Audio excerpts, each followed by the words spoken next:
Le Fuis-moi, je te suis. Bonjour et bienvenue dans cette nouvelle vidéo de la chaîne YouTube Épanouie Vie. Je m'appelle Angélique, je suis coach de vie et je te partage des outils de développement personnel pour mieux vivre tes relations et pour vivre en conscience. Alors le Fuis-moi, je te suis, c'est un outil qui est très prisé, notamment pour les coachs en séduction qui te préconisent cela pour faire venir quelqu'un à toi. Alors, moi, je suis pas fan et je vais pas me faire beaucoup d'amis parmi eux. Je suis pas fan, pourquoi? Parce que qu'est-ce que ça va toucher chez l'autre quand tu vas avoir cette attitude-là? Eh bien, ça va toucher au niveau des émotions. Quelqu'un qui va avoir peur de te perdre, quelqu'un qui va réagir en fait avec ses émotions.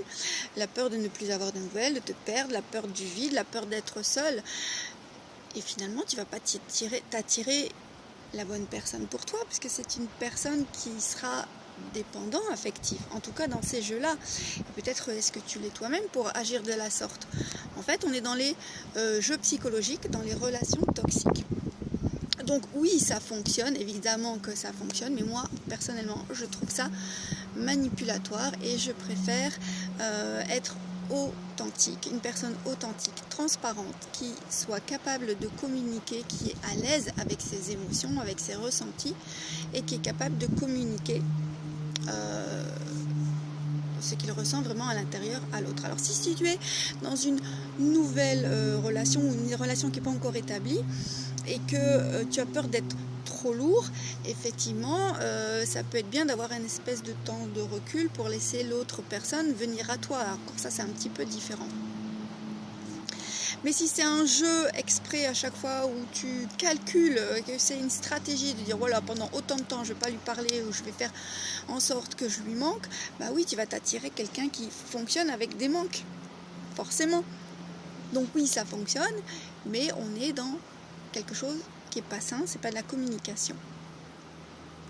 Si au contraire tu es une personne sécure, c'est-à-dire que tu es très bien seul et aussi très bien en société, parce que si tu es bien seul et que c'est seulement dans ce contexte-là que tu es bien, c'est le problème inverse. Mais ce que je veux dire, c'est que si tu es bien seul mais que tu es bien aussi en société, tu ne vas pas être dans cette attitude de manque et de besoin. Donc il est probable que tu ne donnes pas de nouvelles à la personne qui t'est chère. Et ça peut être mal interprété par l'autre. Si c'est le cas, n'hésite pas à lui communiquer justement comment est-ce que tu fonctionnes et que ce n'est pas un jeu délibéré de ta part. Quoi qu'il en soit, que tu sois d'un côté ou de l'autre de ce petit jeu psychologique, la meilleure méthode, c'est de rester soi-même, de communiquer et ne pas utiliser ce jeu-là pour attirer l'autre vers toi parce que, je le répète, donc tu vas t'attirer quelqu'un qui est dans le manque et dans la peur. Donc déjà, à ce niveau-là, est-ce que c'est la bonne personne pour toi?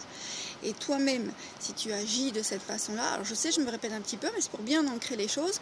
Et toi-même, si tu es dans ces jeux-là, c'est que quelque part, tu as quelque chose aussi à travailler. Tu n'es peut-être pas assez sécure avec ta propre séduction, avec ta capacité de plaire. Il s'agit aussi de ne pas attirer n'importe qui, n'importe quoi. Il s'agit d'être dans la même vibration que l'autre, et quand tu es dans la même vibration que l'autre, c'est comme ça que tu vas t'attirer la bonne personne, parce que ta communication, tes gestes, tes comportements, tout ça, il y aura de la cohérence, donc tu vas t'attirer une personne pour ces raisons-là, et non pas parce que elle te manque, et non pas parce que tu lui manques, non pas parce que tu provoques des besoins chez cette personne, ou que tu ravives ses peurs d'enfant. Parce que là, on est dans la relation toxique. Alors tout ça, ça demande une bonne connaissance de soi et c'est en cela que le développement personnel peut t'aider à conquérir quelqu'un ou à garder quelqu'un ou en tout cas à avoir de meilleures relations de couple ou même des meilleures relations autour de toi. Le développement personnel, c'est développer une meilleure personne pour soi et aussi pour les autres. Donc voilà un petit résumé de ce que ça peut donner le développement personnel et l'intérêt de suivre une relation de coaching. Alors si tu n'es pas encore habitué, abonne-toi à la chaîne YouTube d'Épanouie Vie parce que des tas de ressources comme ça, il y en a plein. Et tu peux partager aussi, n'hésite pas, c'est gratuit. Et un petit like, ça fait toujours plaisir. Je te dis à très bientôt et coachement vôtre. Ah oui, je vais te faire partager quand même un petit peu. Voilà, c'est rare que je fasse de l'extérieur. Voilà, partager la vue. Hein?